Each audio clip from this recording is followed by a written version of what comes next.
You've got the chunk, you've got the slice, so what else can you do with a watermelon? Well, we have some surprisingly delicious and new ways to serve and eat our favorite fruit of summer. I'm joined by Heather Smith from Orson-Gyvie, who's not giving me a hard time at all about this maybe not being my favorite fruit of summer, but anything you bring, I eat and love.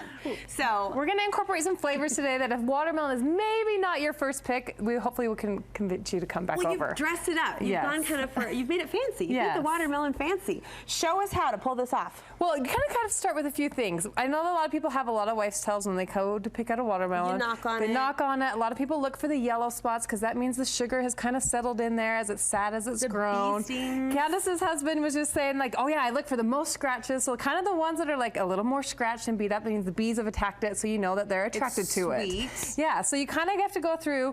I feel like if you go to like the farmers markets or something later in the summer, they are only going to bring their best. Right. So you don't have to worry so much about that. Watermelon season is kind of May through September. Here in Utah, it's really at its best between like August, September. If it's warm in the summer, it's through October, which we're always like, yay, a little bit longer. But so we won't see you at the grocery store with a watermelon to your ear knocking on it. You don't subscribe to those methods. I do sometimes. I mean, I think the biggest thing for me that I've always done is find a good size that you want, and if you go to pick it up and it's heavier than you expected, that's the one that I've always gone with. Okay. So I feel like Tiff said I picked a good one today, so we'll find out. It looks delicious. Okay, you slice it up. Slice it up. One thing I always recommend is find a knife that's long enough, because I think I've mentioned this before on here, I've never been one to cut a straight line.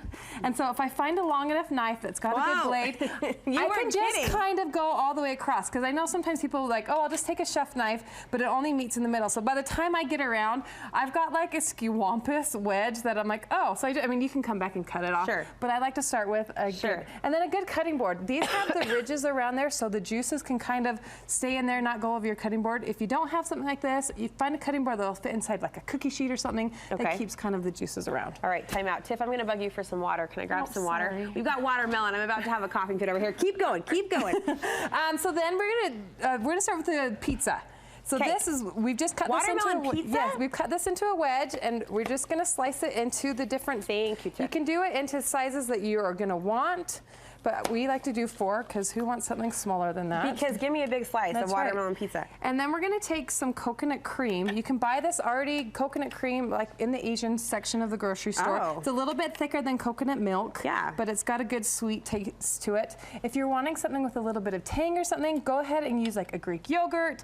I like a coconut Greek yogurt really good, or a lemon Greek yogurt, something that has some extra flavors into it. So we're playing up the sweetness, and or we can kind of counteract the flavor with a different. And you can just add some more flavors, because like you said, sometimes people are like, it's just water. So we're just going to play with the neutrality of when I say I don't love watermelon, it's not offensive. I mean, who can be offended by the flavor of watermelon? Really? So you'll spread that on all 4 sides, and then you just grab your favorite fruits. I love the combination of like blackberries and mint. You can slice them up if you don't want to put a whole one in each one there. Fruit on fruit. Yes. Take away. Oh, yum.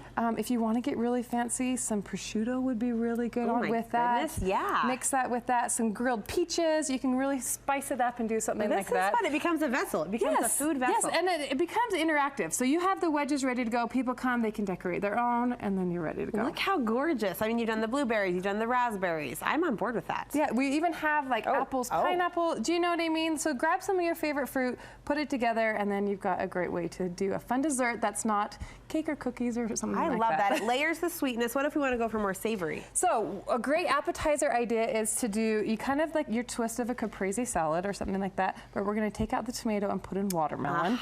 So we've got just some watermelon chunks here.